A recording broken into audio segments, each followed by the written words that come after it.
Good morning, friends. And it is nice to see so many of you this morning for a very interesting talk by our friend Marian Liebmann. And apologies if I don't get this exactly right.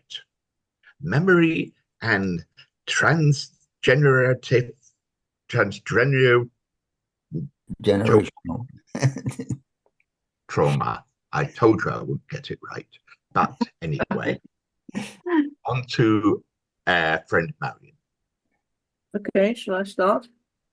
Thank you. Can you hear me all right? Yes, great, I can. Loud and clear. When do the memories start or finish? Oh, what the fuck shit is this? What do you mean? Let's ask you a question. Oh, is it? I don't understand. Oh, the name of the thing you're doing. Oh, is it? Oh, right, okay. Is that full screen? Introduce yourself to make sure that I'm struggling with technical issues here. It won't go full screen. Shall I start anyway? Yes. I think you're better. Yeah. Okay. Introduce yourself. It's all right. They don't need to. They're starting. Okay. Just out of interest, because I can't see because of that stupid bar. I can't. How many people have we got? I can't. Just a second. I got 13 on my Oh, screen. right. Okay, because I can only see little pictures of 4 of them. So. No, you've got 13. Okay. Right. Okay, so I'll just say that you'll see that the date at the bottom says CART 16th of September 2022. That's a conference that I prepared this for.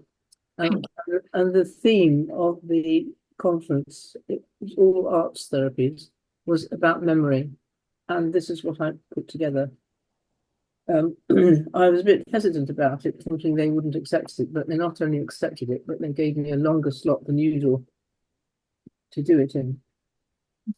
So, so there's 3 parts to this. One is the art therapy examples where memory had different roles. Then there's a bit about transgenerational memories and trauma. And then there's my personal story of writing a book chapter and the role of memory. So we'll start with the examples of art therapy work where memory played a part. So this is the when I was working in probation, I did a lot of work with comic strips because it was something that clients understood, and you got a much better picture of what was happening than if you just talked about it. So this is a story about somebody who was being approached by a friend and to sort out some bother. And so the second picture, they're waiting outside the school. And on the third picture, somebody comes out and his friend says, "That's the one." And in the fourth picture, he goes up to her and hits her. And to me, there's a whole lot of missing. You know, there's not what happened. Why did he go and hit her? How did it happen? And so I said, well, let's start again from number 3 and see a bit more detail. And you just tell me the story, and I'll just and you just draw it, and I'll write it down. Because as you can see from the first picture, he's hardly literate at all. So he said, right, okay. So they pointed out and said, she's the one, she's the troublemaker. So in the second picture, he goes up to her and says, I hear you've been causing bother to my friends. And she says to him, what's it got to do with you, you big fat bastard? At that point, hearing big fat bastard, that's when he hits her. And if you'd like to kind of notice how he's doing it, it's like he's got his hand round her neck. And then in number 4, it gives her a good kicking as well. Number 5, she's lying on the ground, and he walks away smiling, thinking, I did a good job for my friends. But then everybody else has vanished, and he turns into a little stick figure and runs away. So this is where we kind of expand the memory. Now, this is the same person, but I kind of said, you know, do you usually hit girls? He said, well, I don't know why. So he reoffended quite soon after. And I said, well, let's go back a bit. Instead of just starting from when you actually did it, what were you doing before that? So he was standing at a bus stop, and then the second one, he's going to the shop to get some Coke or something like that. The third one, he chucks his drink down, and it goes on the dress of the girl behind him in the queue. And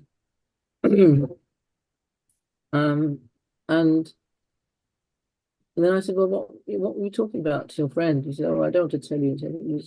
It was, no, wait, I've got it a bit wrong. Go back to number 3. He's just waiting in the queue, in the bus queue.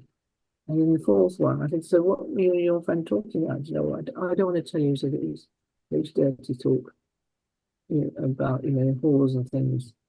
So I thought, aha, here's a kind of clue about his views about girls and women. So in the fifth one, the bus comes. In the sixth one, he chucks his can of Coke down, goes all over the dress of the girl behind him. And she says, well, look what you're doing. And so he then hits her and leaves her a mess. And again, she's on the ground, number 8, and he's running away. And in number 9, he gets the bus. He hides behind the seat. However, he's about 6'4" and big with it, so he's obviously not going to escape apprehension. So he soon gets found out. So so that's kind of 2 examples. Then the other kind of memory work that I did with clients was kind of good memories and bad memories, because he would say things like, and his family would say, oh, his dad's like that, he's going to be just like his dad. So I said, well, let's look at some memories of childhood. He's about 16 when I'm doing this, and and the trouble with doing bad memories is that you could just kind of go down a plug hole. So I always like to kind of balance that with a good memory. So this is the good memory. He's at the zoo, and his dad is on the left, and he's on the right, and his little brother is in the middle. And his favorite animals are the lion and the crocodile, which kind of really has its own message. But working with adolescents, I wouldn't pick that out particularly in an early session. But this is his bad memory. He was living with his dad for about 6 months or something, and his dad was, into drink. He's this huge figure in the middle, and then he's hitting him, and poor dad is sort of bleeding from mouth and nose and not very happy at all. So those are his kind of memories. The other thing that is really useful about art therapy is you can sometimes match up memories. I don't know if it's kind of too far back already, but I'll just trot through. Look at number 3, this one, how he's hitting this girl. And now this is his dad hitting his mum. It's a very similar thing. So it's kind of like he's repeating the pattern. And so, we did a lot of work the whole of the year. So I can't really go into all of that, but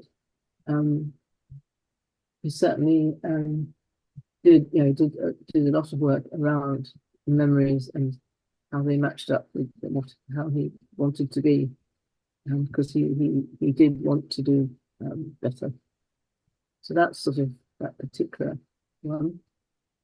This is another one, a women's group. This is from the mental health system, and kind of her memories of anger.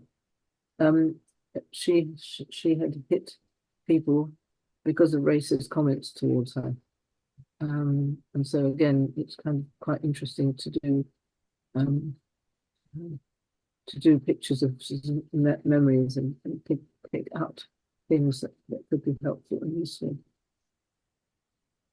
This is another one from the same image group, and that was a memory of her father, fist top right, hitting her while she was trying to fix an angel at the top of the Christmas tree, and she couldn't quite reach, so she put it on the second branch down, and he sort of took from that it was insolence and just disobeying orders, and so he hit her so hard that she fell off the tree. His fist appears again, bottom left, this time hitting her sister so hard that she went to hospital. Now she was having problems, not with children because she didn't have any, but at work she was getting angry with everybody at work for no reason.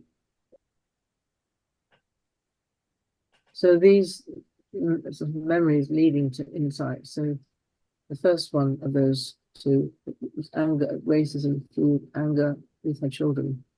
She said that her children would wake up and say, "What kind of mood is Mommy in today?" And of course, she really hated that. She didn't want to be like that. And then the one that fueled anger at work. And these insights, they led to a realization that they had the right to be angry, but were taking it out on young people.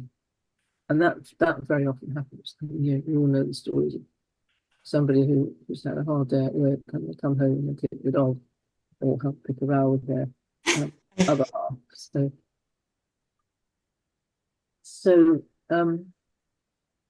the second section is a bit about transgenerational memories and trauma.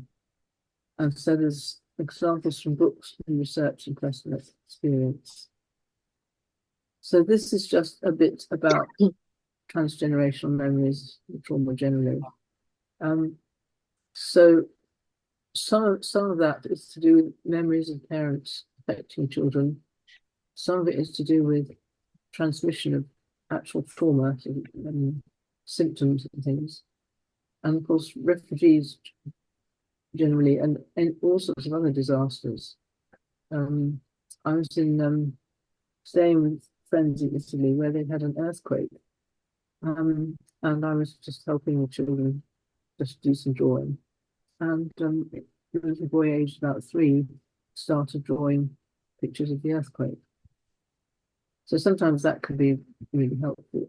And then, of course, there's the Holocaust history, which is the bit that sort of affects me.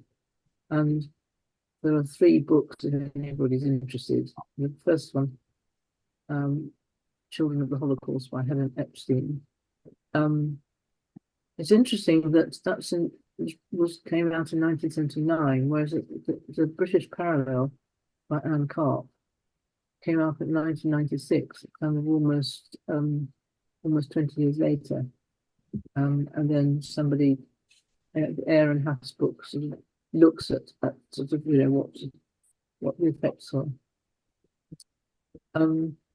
So it's just a word about definition. Second generation are taken to be children of Jewish survivors and children of Jewish refugees from the Holocaust. So because my parents had to flee from the Nazi Germany, I would be a member of the second generation in this kind of context. But of course, you could have lots of other second generations as well. And the reference to Vilnius is just because the conference I was at was in Vilnius, so you don't need to be very bothered about that. So this is a book called Memorial Candles, and the idea of that is that there's the idea that one person in the family is burdened with or takes responsibility for passing on the history of the family.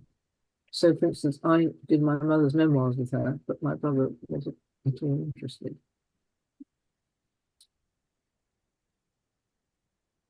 And this is the Aaron Haas book that I mentioned already. And his research came up with these things, that often there was overprotectiveness from parents, making sure everything was covered, and anxiety, fear, depression, survivor guilt, need to prove oneself, and people going for safe careers like medicine, law, accountancy, science, etc. And that's because, if you come to a country as a refugee, you've really only got yourself, you haven't got any backing. And now we see it perhaps with the Asian community and other groups of people who've had to uproot themselves. But it's not all negative, because also kind of emphasis on high achievement, resilience, compassion, social justice. A lot of second generation people are, in the caring professions, they're either therapists or teachers or medics. So it's not, but certainly I remember my parents being quite overprotective in lots of ways. And so this is a book that I was involved in, and one of the editors, and it's my picture that's on the front, and I called it the Black Hole. It was about a reflection on attending second generation weekend, and so in the bottom, that we've got 4 speakers, and then there was sort of just something else non-verbal sitting on everybody's shoulders. And I kept trying to make it go away, and it wouldn't. And it was, in the end, it was just a kind of acceptance. It was just sadness and relief that it's just there. I can't do anything about it, but it's just there. Now, this is a very interesting book because it's somebody who is a memoir of a lost homeland. It's she was the author was born in London, so she doesn't have any memories of Baghdad, but she feels as though she does. So it's a graphic novel style book, very interesting pictures. It charts the family's memories of Baghdad from their roots over generations to their expulsion from Iraq. Most Jews from North Africa and the Middle East were all expelled from their countries in the 1940s and 1950s. So she has this feeling of homesickness of Baghdad, and she has this little refrain: "We are a suitcase people." But my next door neighbour, whenever who had been a hidden child during the Holocaust, and when the National Front was in the centre, she said, "Marian, where should we go next?"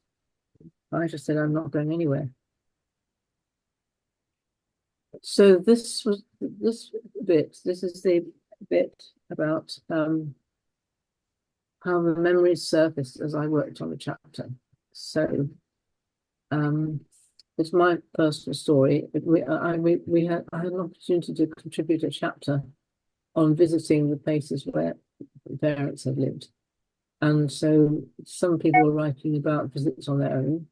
Some people went with their parents, and some people went for special events and anniversaries. I went on my own because my mother did not want to go back to Germany under any form whatsoever.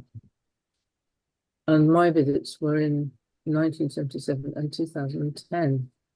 Well, a lot happened in between those times. So I started with these 2 memories. I thought, okay, so I went to Berlin in 1977.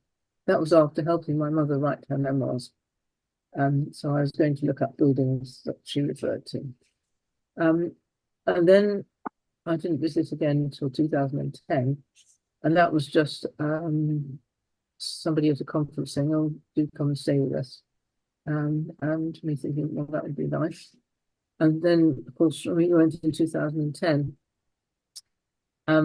Germany had been reunified, and there were loads of Jewish memorials, and you could actually visit all of them as well. So, and I've spaced them on the page like that because lots of stuff comes in between, and then I'll kind of show you as it builds up. So this is 1977, and this is the place where my parents last lived, and you can see it's sort of quite grey and not terribly well cared for. I couldn't quite remember exactly which flat she was in. I knew it was like first floor, second floor.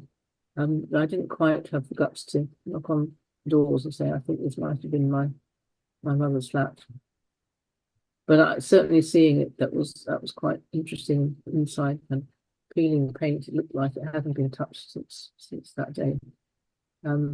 They're big houses, so of course they only had a tiny flat. Right, 2010, totally different look, being spruced up, and painted yellow, etc. So that was always a complete shock, really. And this time, this is Mike. And those of you who knew Mike will recognize him. But this time there was a lot of Stolpersteiner on the ground.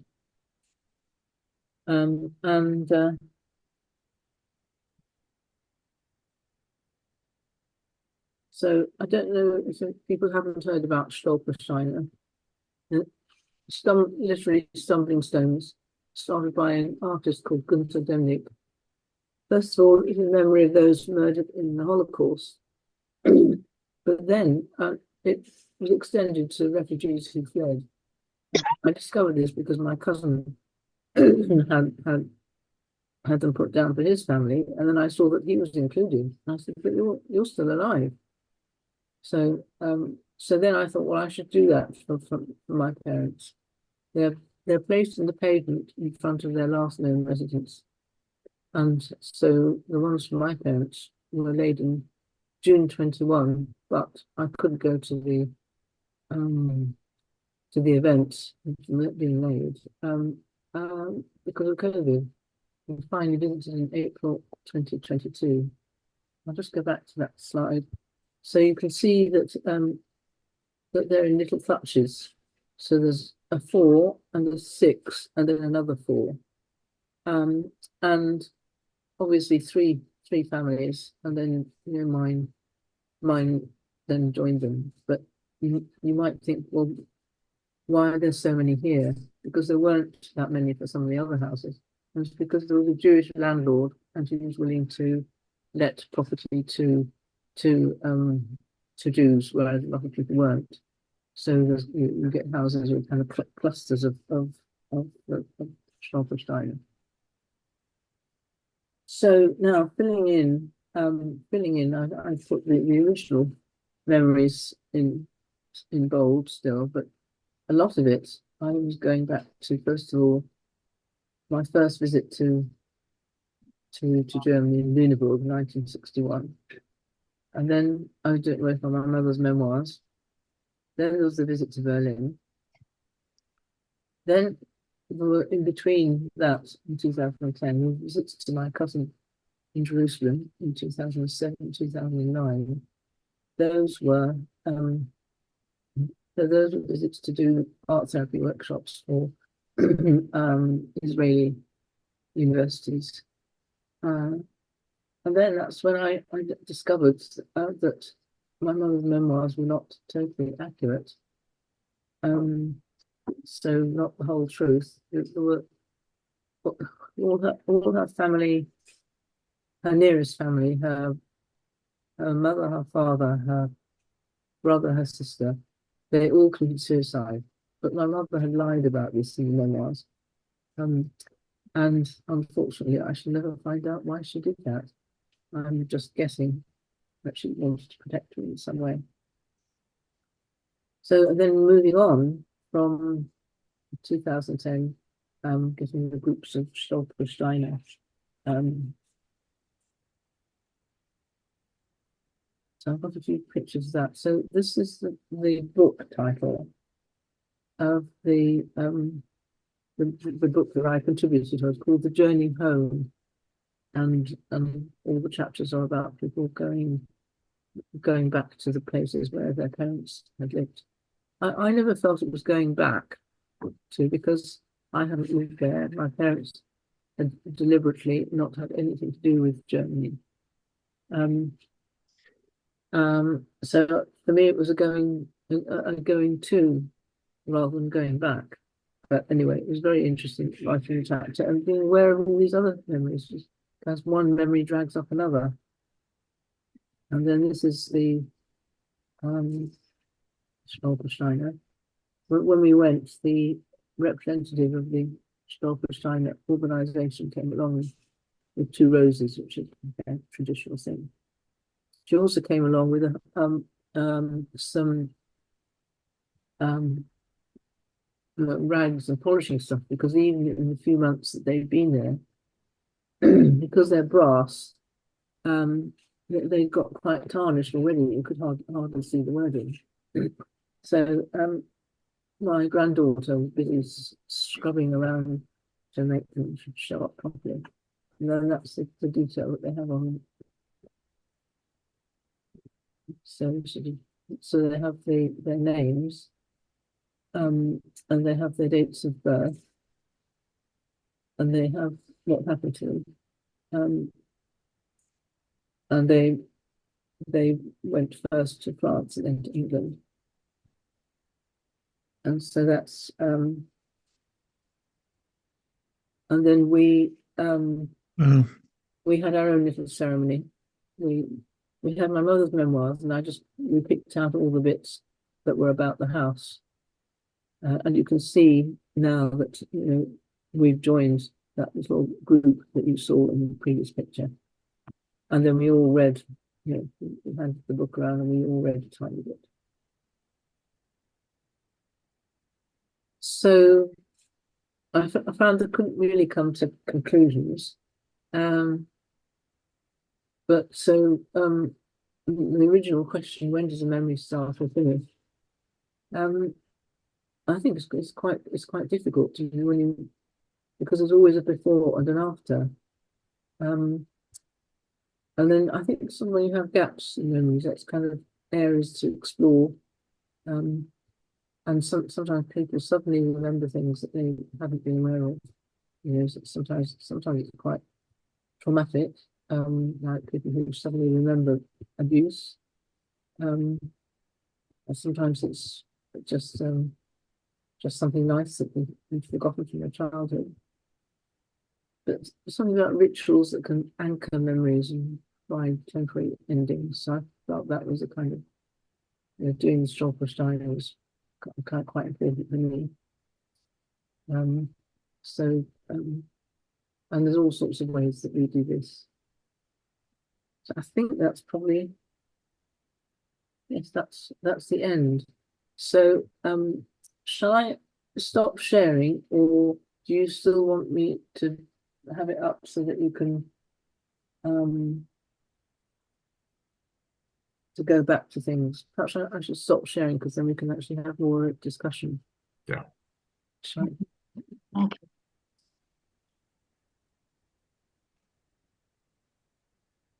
Okay, is that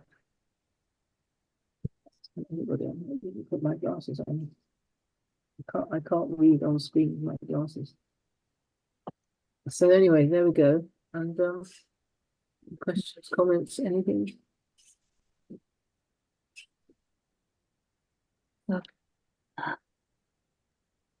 So I found it very powerful, and your generosity in sharing your own story, Marian.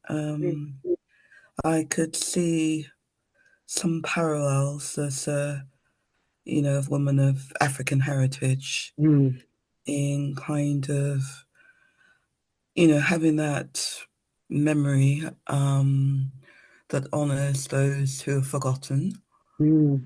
And yeah, I really like the Stoppelstein. They're very simple but powerfully effective. How you might come across them. Where we do have names, of Africans that lived around the city in Bristol. I thought, and the way that you work with art therapy as well with the comics strip, I thought that was quite powerful as well. Yes, so yeah, thank you. Lots to think about. Could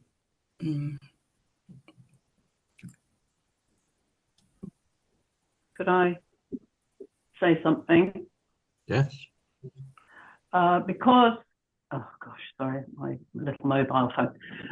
Because I have considerable connections to Bolivia, then I'm exposed to some of the customs and rituals there. And this thing of using ritual as a stepping stone, a memorial, a closure, an acceptance, and it's done with community support. Whereas in the UK, we're so individual and so on our own that we have to find those roots ourselves. But here in Bolivia, and also in my connections with Bolivian type friends, we have memorial meetings and we share things. For instance, every year since Amaru has died, on that day we try and have a good meeting and even on Zoom. And now that Nina, my goddaughter, has given birth, we have celebrated a successful pregnancy, and now we're having friends around. But these steps are called ritual, and they are supported by extended family, friends, and community. And I honestly believe that it's a lack that we don't have so much friends and family involved in different steps. I mean, even a neighbour who hasn't even met the dad of my godmother's baby yet, she brought flowers around yesterday, bless her. She's Turkish. So yeah.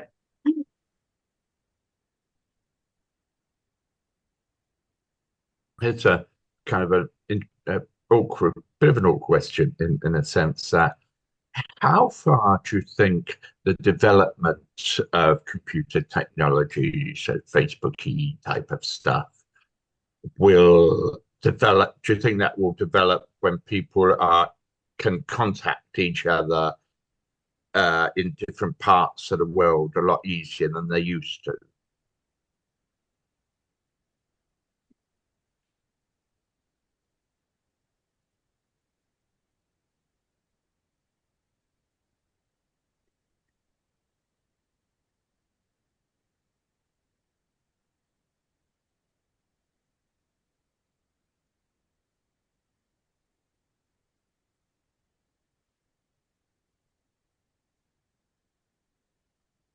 I mean, it's not a field in which I have any expertise at all, but it seems to me more that people are forming sort of clusters rather than reaching out to each other as, you know, in a wider context, as one might have hoped would happen.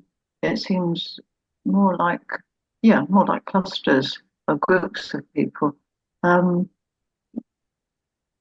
don't know, maybe reaching out has to start with clusters. I'm not sure.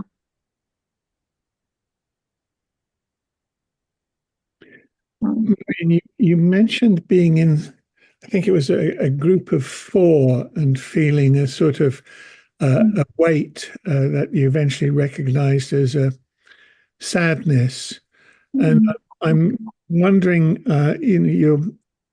you're showing us how you've been accessing memories, and I wonder if that was a feature of that group and how by accessing memories you contacted a feeling behind it all, and what the role is in remembering the roots of trauma, and perhaps that being the chance to heal the wounds caused by, the traumatic things in the past. I'd like to hear you talk about how this memory work leads to resolution and healing in some way, if indeed it does. Yeah, I think sort of it was a very interesting weekend because I went to two different workshops, and one of them was quite a well-known therapist who specializes in helping people of sort of similar heritage to me. And then there was this a second day, which was organized by a different group, where there were speakers. And what was so so helpful for me was to hear other people's stories, and every so often I would think, yes, that's me, or I've experienced that as well. Or, how interesting, her parents were just like mine, according to what the different people were saying. And I actually found that much more beneficial than somebody sort of um, setting herself up to put the rest of us right somehow. I'm not expressing that very very well, but I just found the kind of the companionship of other people who'd experienced similar things. It sort of made me feel that, well, A, I wasn't a freak. B, there was sort of some way of kind of I wouldn't say coming out of it, because I think you don't with these things, but actually putting it in a frame, putting it in a kind of context, so that you could think, okay, yes, this is not going to go away, but here's a kind of I think, well, here's a picture that I can do, and that can be, I can kind of, put that away and say, okay, that's it. I kind of got some kind of handle on it. It's quite difficult to explain that, because it's a non-verbal process. But I don't know if that goes some way towards what you're asking. Is that, or was there another bit that I haven't answered properly?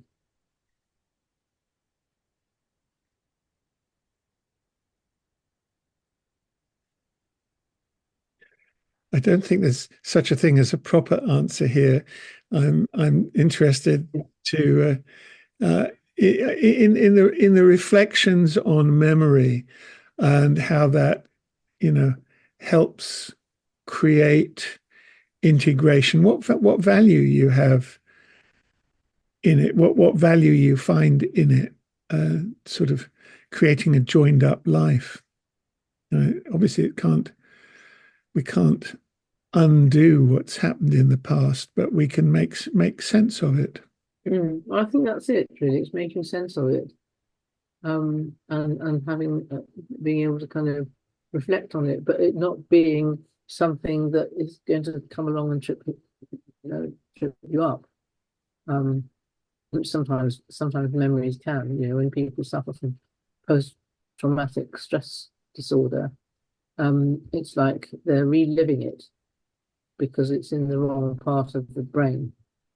So a kind of classic example is stuff like a refugee sort of suddenly smells burning toast, but actually they sort of get terribly anxious about it, because it reminds them of sort of a fire that they escaped from, or whatever. So that sometimes that can really trip people up. So I think being aware of those kinds of things, and just putting it in a different part of the brain. I mean, there's a technique called EMDR that some people here will probably have heard of, which I think is eye movement desensitization reprocessing or something. And they specifically work with people to kind of get the kind of PTSD symptoms and memories out of the part of memory that says danger, do something, hide, whatever, to a place in the memory where it's a memory, it's not a pleasant memory, but you can actually talk about it.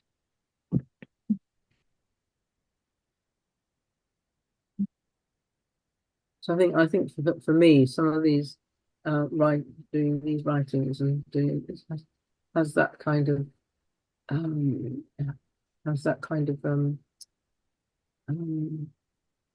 effect of kind of putting it into some kind of framework that I can say, well, that's probably why I don't do very well in these situations, but actually that's a memory now. That's it's part of me, but it doesn't have to be the driving force. So that's you're making a point, realizing that there are situations in present life that are where there are difficulties, and tracking it back to something that you're um, remembering and desensitizing. I used to visit. I used to go to Germany and study with a mystic there, Thomas Hubel, and he would bring together these groups of people and kind of get them to a level of deep communication over a period of days. And there would always be a point where there would be a sort of massive kind of access to a sort of memory of trauma from, in Germany, you all know where it comes from. And I experienced it as from England, coming in with a different background and sort of looking on this scene, which is almost like a sort of battlefield. But after it, people were communicating really openly and lovingly. They'd accessed this space and were better able to live in the present. So it's this intergenerational trauma that you mentioned. It's not necessarily your own trauma. It's the trauma that you grew up with, sort of handed down by the parents, as it mentions in the Bible, to the second and third generation kind of thing. Yeah. And finding some access to it brings release, resolve, at least I'm thinking we all should be growing up in joyful families and able to have joyful, productive lives. But I mean, we're all experiencing at the moment that life isn't easy here, and in other places it's awful. And people are getting, brand new trauma, all for you. Yeah. Yes. And we need to bring these tools that you're describing for tackling trauma. We need to do that, so we're not perpetuating and repeating the wrongs of the past. Sorry. Well, exactly.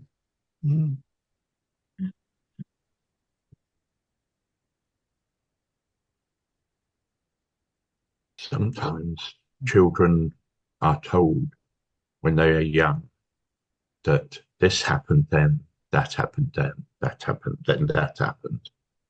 And when growing up, find out that no, it didn't happen that way. There are other things which went on, which meant that other things happened.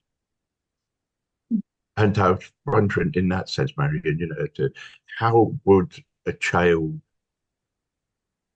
internalize that type of thing once they got older? Well, I mean, just to use a kind of practical example from myself is my parents wouldn't have anything to do with anything German whatsoever. I think that my father still used to go to Austria a skiing holiday once a year for a week, 2 weeks, but my mother would never have anything to do with anything German. I think she would have been upset if I'd even bought a Volkswagen car. Anybody German to enter the house would have to have their CV inspected closely as to whether they sort of came from the right kind of family, because there were German families that protested and didn't go along with one particular church. I think the one that Bonhoeffer belonged to. And so they had all their sort of antecedents, had to be inspected before they were allowed in the house. And I know some people it's like a kind of prejudice that is like taken for granted. But I remember thinking when I was about 17 that surely this has to stop somewhere. And people of my age then they'd been born either in the war or after the war. They hadn't done any of these things, and so I should be prepared to kind of give everybody the chance you know, in the present and the future, and not just sort of absorb my parents' prejudices. Although I could understand, you know, when you've been through some of the things that they've been through, I could well understand that you wouldn't want to take any chances. But I thought I should be prepared to start again. It's it's it's it's pretty awful to look back and think we haven't really made much progress. But that's what I hoped to do, to not have any prejudice against people just because they're gender.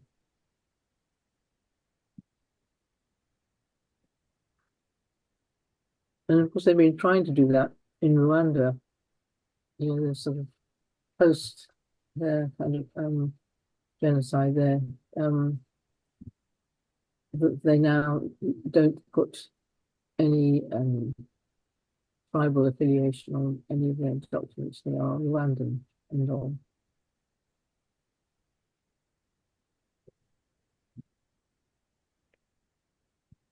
And starting with the children, which I think is obviously a good idea. Definitely. Most definitely.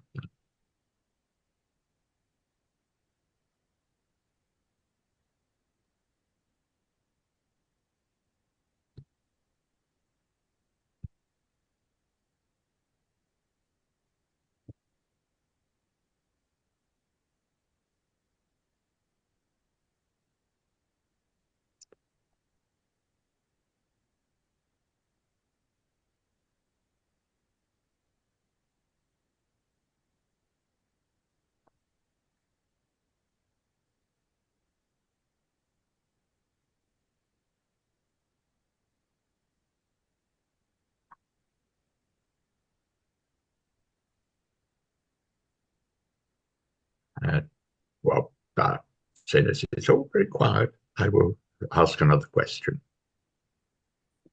Are you continuing with your work in that way, or are you taking a well-deserved retirement now?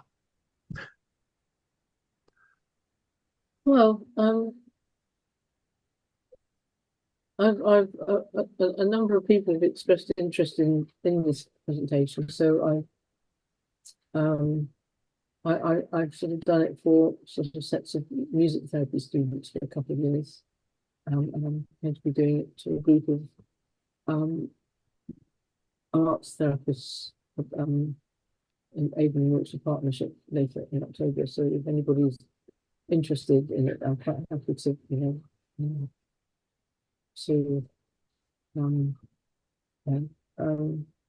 to present it if you're interested. And the other thing that I do is I'm involved with the second generation group, which is Bristol in Southwest, and I've become the coordinator because nobody else wants to do it. And during it was quite a smallish group based in and around Bristol, but during COVID we acquired members from Devon, Cornwall, South Wales, Wiltshire, Dorset. And so now we have two lots of meetings. One is on Zoom and one is in person, alternate. And one of the things that we did recently was to hold some dialogue groups about Israel and Palestine, because people, have quite different views. There's people who are very pro-Israel, people very pro-Palestine, and every shade in between, or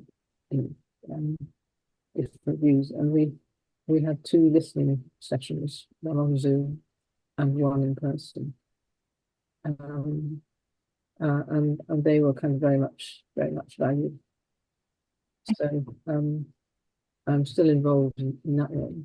I'd quite like somebody else to take over various bits, and there were a couple of offers that were made for that, and they got swiftly withdrawn. And I thought, well, okay, it won't be organised in quite as regular way as it has been in the past, because I've got too many other things on the go. and so, but we still meet and have quite interesting discussions, and yes, I think particularly at this sort of time when things have been very fraught around Israel and Palestine. I think it's a kind of mutual kind of companionship, and sort of having a slightly different take on it because of our backgrounds. So I'm still involved, but kind of I don't do any actual therapy anymore. I'm still doing mediation cases, and I do supervision. I've got a few people, art therapists who come to me for supervision once a month, but quite a small number, about 5, I think. So yes, the kind of well-earned rest is still just around the corner. Because I would guess you like to go and visit Anna, of course, with the children. And it must be something which I guess you enjoy doing also. Yeah. Marian, I would be interested to hear what you think about the trauma of the Jews and how that has impacted on the Palestine situation in terms of unresolved trauma being acted out. Gabor Mate has talked about that a bit. Yes, well, I think it's obvious, really. You know, if you've been through all that stuff before, then obviously, you know, it will have a massive impact. My cousin lives in Jerusalem. He was on the kinder transport originally, and he ended up going to Israel because he met somebody who was in Israel, and they got married. And my cousin's wife used to run English classes, sort of, and creative writing classes, and she used to say, "You've got to be prepared any moment for somebody to pop up with some horrible memory that they thought they'd forgotten." And it's just kind of there all the time. Practically everybody in Israel. So I don't know sort of any how a whole nation that's sort of traumatized and how you cope with it. And you know, I think that's what's been, I think, so difficult. I can't even pretend to have an answer. Nobody else seems to have one, so perhaps I can be excused that one. Thank you. Marian, I have a question for you as well, which relates to PTSD, and I hope I'm not going too far off topic, but it does seem very related, obviously, to memory. And I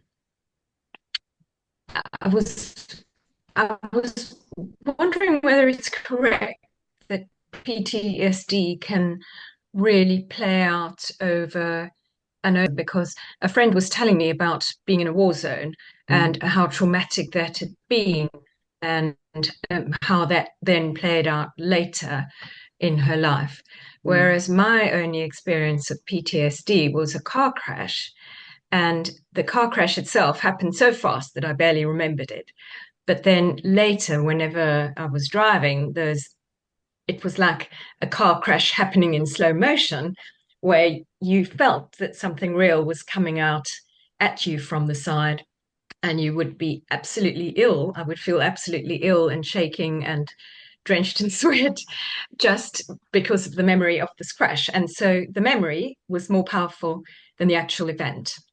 And so, you know, I suppose you have PTSD happening taking many different forms. But in your experience, and particularly in the Holocaust situation, I mean, do you feel that this PTSD can play out over a lifetime?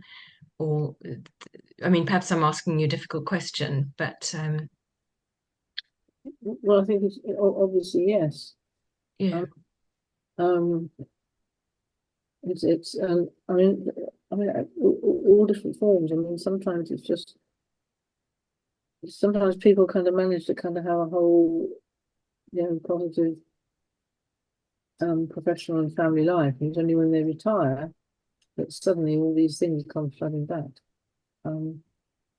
Because they never really went away, but people coped and did all the things that they had to do, and suddenly when the pressure is off, and I think that's a kind of quite well-known thing, that when the pressure is off, then that's when all the gremlins come home to roost.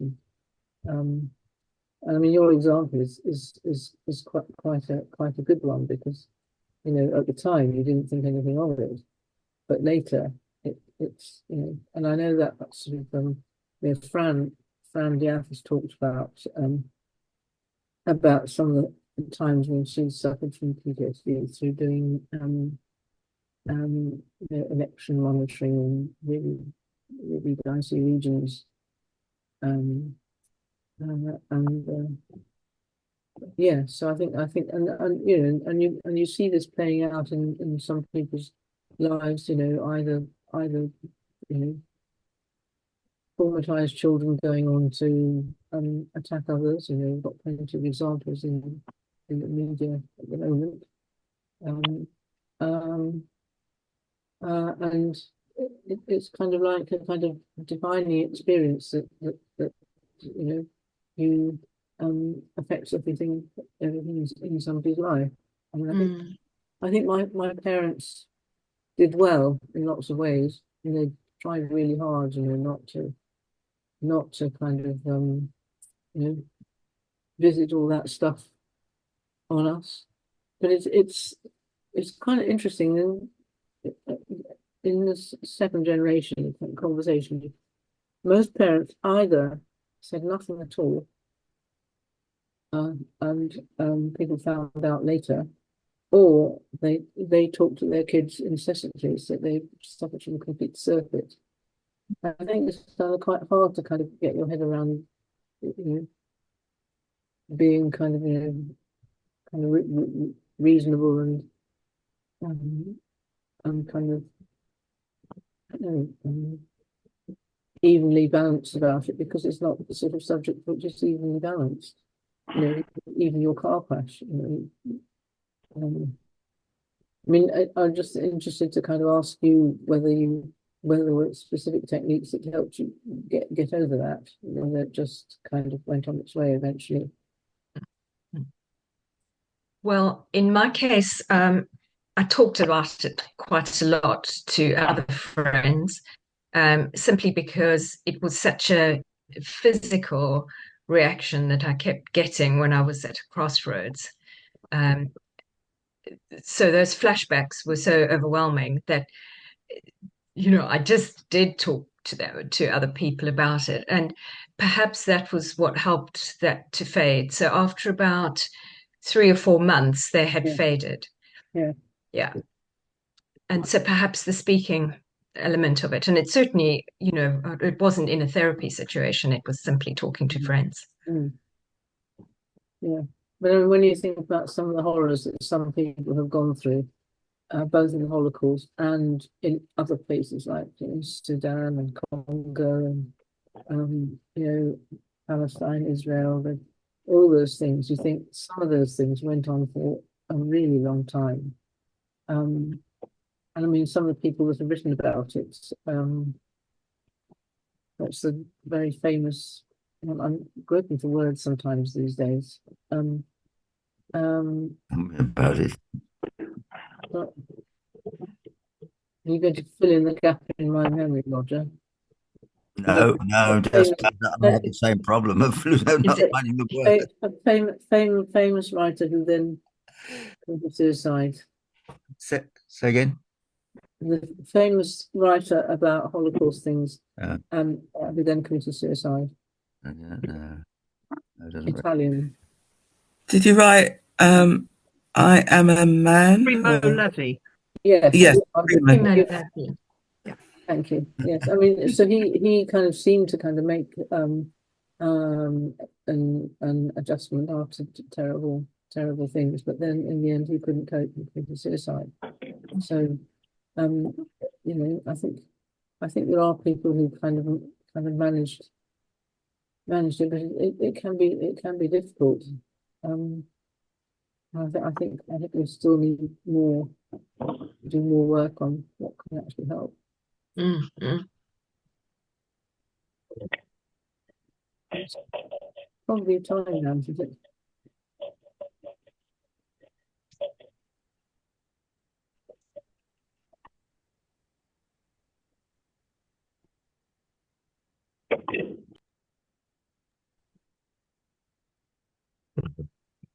Any other questions or comments for Marian, friends?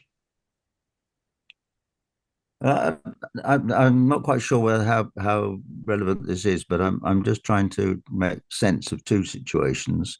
One was my brother-in-law was a refugee from Vienna at the age of about 12. And I don't remember him talking very much about it, though I know he remembered, because they were quite a wealthy family. They had a nice flat looking out over the main road, and he actually remembered seeing Hitler arriving. But of course, they got out quite quickly. So although they lost relations, his sister and a year later their mother were able to arrive in England. His determination as a refugee was to become the complete Englishman. Now, whether one would think that might have been quite damaging, but knowing my brother-in-law as I did, he was an extraordinarily rounded and whole kind of person. He was very, very successful in British life. He ended up as director of the British Council, so he was quite successful, shall we say. All that was left was a trace of a Central European accent. So I don't know, but I've never found out how much he talked about those experiences with.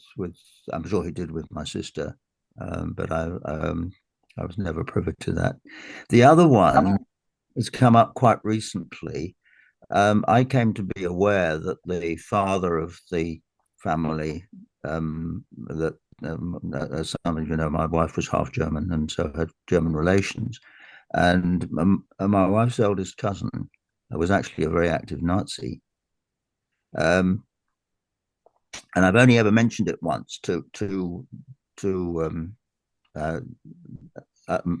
of the cousins who was quite a professor of African history and an anthropologist, so he's quite interesting on the subject. So I asked him, I know that Hans Hachim was a Nazi, but on the whole, what was the reaction? How did the rest of the family take the Nazi situation? And he said, well, they just went along with it. And yet, so how much that's affected the younger generation is very difficult to know, and I haven't ever felt able to probe it. So as I say, my comment is a bit superficial, but it raises all sorts of interesting questions about how the transgenerational thing goes. Yeah, I mean, so saying she wants to be a perfect Englishman. I mean, that's what my parents wanted to do as well. They wanted to assimilate as fast as they could. And that's sort of given that they've been stripped of their nationality. What other options do they have, really? They were in some ways kind of, as people sometimes say, more English than the English. I mean, they just wanted to kind of somewhere safe to go and to be able to work and bring on a family.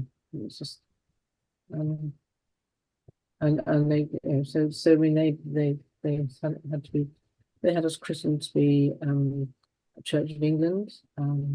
They didn't have any religion themselves. They were never part of the Jewish religious community either. But they just wanted to assimilate and get on with their lives. Indeed.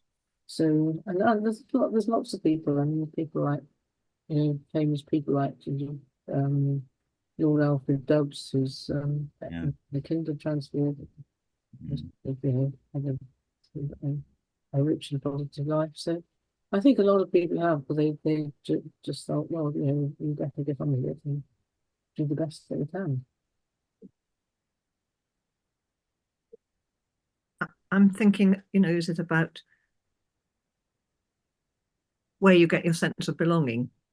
You've lost, I mean, my stepmother felt the same. She came out of Hamburg as a young child, and she felt her country had been taken, and a language. She didn't even like to speak German, even though some of her relatives she had to speak German to because they didn't speak English, as years went on. But in her case, without being sort of strongly religious, she was, I suppose, most of the people I knew on or via my dad's side of the family were at least socially part of a Jewish community very strongly. And, the religious bit would be enough for the sort of key celebrations of the year and the bar mitzvahs and everything, and hoping their children would marry Jewish partners. But and that was their tribe.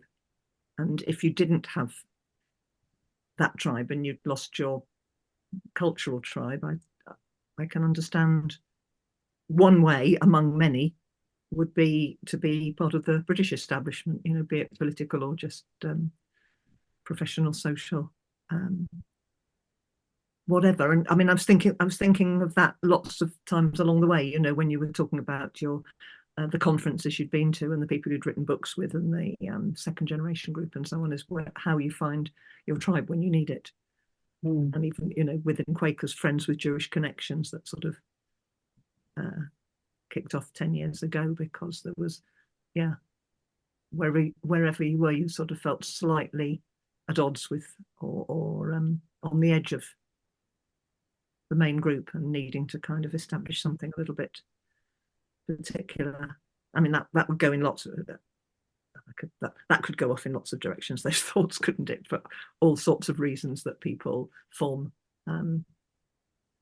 groups with like-experienced people, not just like-minded, but people who've had similar lives or similar life experiences. So, I suppose just listening to you saying that, I think probably if my parents had a tribe at all, it was probably through my father's scientific connections.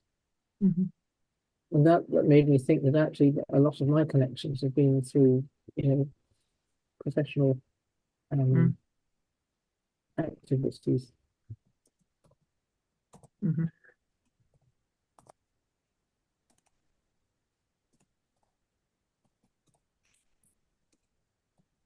Well, friends, I think that as it is 10 past, I think the time has come for us to wander off and do all those other things that we do on Fridays.